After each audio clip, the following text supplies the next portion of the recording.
పోనీ నాకు బలం లేదు నేను వదిలేస్తా అనుకుంటే కామారెడ్డి అతలాకుతలమయ్యే పరిస్థితి వస్తుంది అని అంటున్నాను. అన్న ఇన్ని కోట్లు 70 కోట్ల అప్పు ఎప్పుడు తీరాలా? ఉన్న ఇన్కమ్ 11 కోట్ల రూపాయల ఇన్కమ్ ఉంటే సంవత్సరానికి 15 నుంచి 16 కోట్ల ఖర్చు ఉంది, 70 కోట్ల అప్పు ఉంది. కానీ కామారెడ్డి అనుకుంటే రెవెన్యూ 40 కోట్ల రెవెన్యూ వస్తుంది సంవత్సరానికి. మరి డబ్బులు ఎటుపోతున్నాయి అంటే నా కార్యకర్త, నీ కార్యకర్త, నా ఫాలోవరు, నీ ఫాలోవరు, నా వెల్విషరు, నీ వెల్విషరు, నాకు భోజనాలు పెట్టిస్తాడు, నాకు టిఫిన్లు పెట్టిస్తాడు, నాకు దావతులు ఇస్తాడు, ఇలా అందరి మాఫ్ చేసుకుంటా పోతే ఎన్ని రోజులు బతుకుతుంది కామారెడ్డి?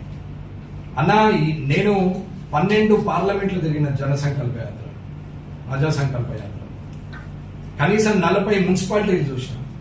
ఈ కామారెడ్డి మున్సిపాలిటీ అంత వరెస్ట్ నేను ఏడా చూడలేదు.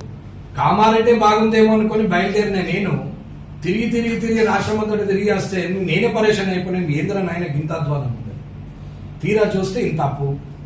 అన్న కౌన్సిలర్ అందరికీ నేను రిక్వెస్ట్ చేస్తున్నాను, ప్రజల తీర్పును గౌరవించి రేపు మంచి వ్యక్తిని ఎన్నుకోమని చెప్తున్నాను.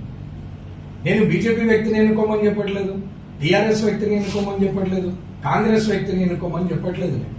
మంచి వ్యక్తి, నిజాయితీ గల ఒక వ్యక్తి, 49 మంది కౌన్సిలర్లు కలిసి ఒక ఇండిపెండెంట్ వ్యక్తిని ఎన్నుకోండి. నేను అర్థంటాను కానీ నా ఓటు కూడా నీకే. మీరు 49 మంది ఎట్టేస్తే ఎమ్మెల్యే ఓటు కూడా అట్టే. అంతేగాని మనం ఏం ఆలోచిస్తున్నాం అనేది ఒక్క నిమిషం అర్థం చేసుకోకపోతే ఎట్లన్నా? ఎక్కడిది అవినీతి అంతం చెప్పండి? ఎక్కడైంది? చెట్టు నరికితే అవినీతి అంతం పోతుంది. అవినీతి చెట్టు నరికితే, కొమ్మలు నరికితే ఎగురు వస్తుంది, మళ్ళీ కొత్త కొమ్మలు వస్తుంది. పటాకులు కొట్టుడు దానికి ఇంకా అవినీతి అంతమైపోయిందని నీతిమంతులు చెప్పినట్టు బార్లకు పోయి 2 పెగ్గులు దాటాడు, 3 పెగ్గులు తమ్మి హెడేక్ వస్తుంది అన్నట్టున్నది ఇది పరిస్థితి. ఏం నడుస్తున్నది? ఇవాళ ఇన్ని కోట్ల అప్పు ఎట్లా తీరాలి? అది మున్సిపల్ని ఇంత అధ్వాన పరిస్థితికి ఎవరు తీసుకొచ్చారు? అప్పుడున్నటువంటి ఎమ్మెల్యే గారు లేరా? అప్పుడున్నటువంటి ఉర్దూ అకాడమీ చైర్మన్, అప్పుడున్నటువంటి ఇప్పుడు కూడా ఉన్నటువంటి బీఆర్ఎస్ జిల్లా అధ్యక్షుడు కాదా? కాంగ్రెస్ కి ఎట్లా సపోర్ట్ చేశారు? మీరు 17 మంది ఉన్నారు, 19 మంది ఉండే, మేము 7 ఉన్నాం. నీ దాంట్లో నువ్వు మార్చుకొని ఉంటివి. నిటు జానేవి కాకపోతే ఇంకా లావణ్య గారు ఉన్నారు, గోదావరి గారు ఉన్నారు, ఇట్లా 10 మంది ఆడవాళ్ళు ఉన్నారు.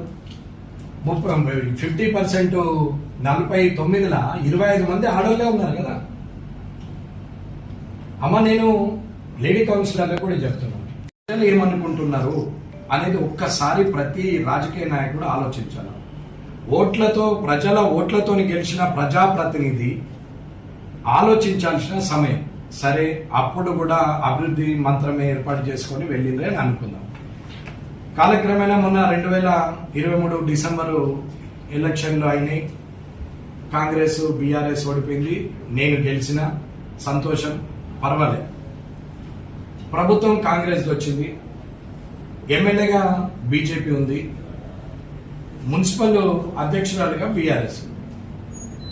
ఇక్కడ నలుగురు ఉన్నటువంటి కాంగ్రెస్ కు తిరిగి 8 మంది మళ్ళీ వాపసు వచ్చారు. ఇక్కడ ప్రభుత్వం వచ్చింది కాబట్టి ఏమన్నా అంటే మళ్ళీ అభివృద్ధి ఫలాలని చెప్తారు. వీళ్ళు 8, 4, 12 అయినరు. మళ్ళీ మిగతా 27 మందిలో మళ్ళీ 15 మంది బీఆర్ఎస్ నుంచి మళ్ళీ కాంగ్రెస్కి వచ్చారు. ఇప్పుడు వీళ్ళందరూ కలిసి 27 మంది అయ్యారు. ఈ 27 మంది నో కాన్ఫిడెన్స్ మోషన్ చేశారు.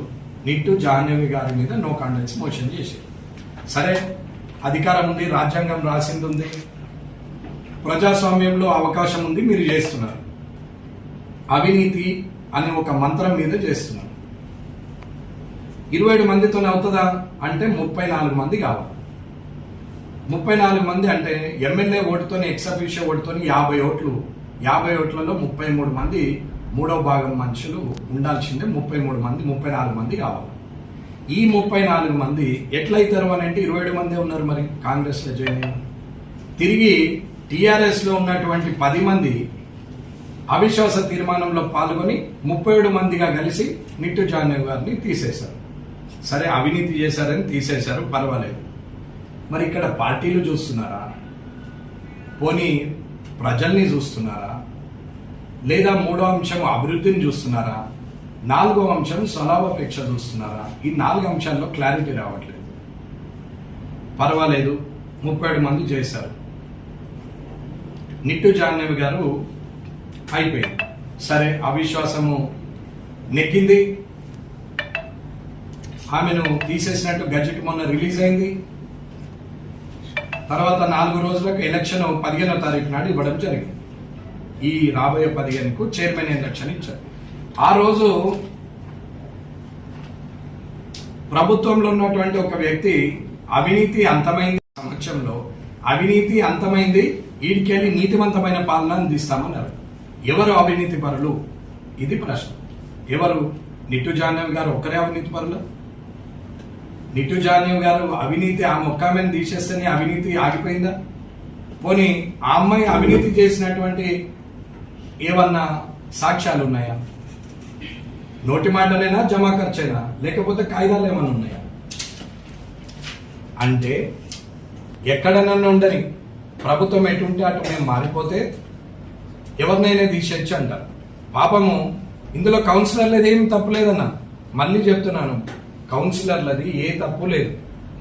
ఈ 49 మందికి మాస్టర్ ప్లాన్ విషయంలో ఏమాత్రము తెలియకుండా తీర్మానం ఎట్లాగైతే జరిగిందో ప్రతిదీ అట్లాగే చేస్తా పోతున్నారు. వీళ్ళకి అర్థం కావట్లేదు, తెలియట్లేదు, అసలు ఎవరి వల్ల నష్టమవుతుంది, ఎవరు అవినీతి పరులు, ఎక్కడ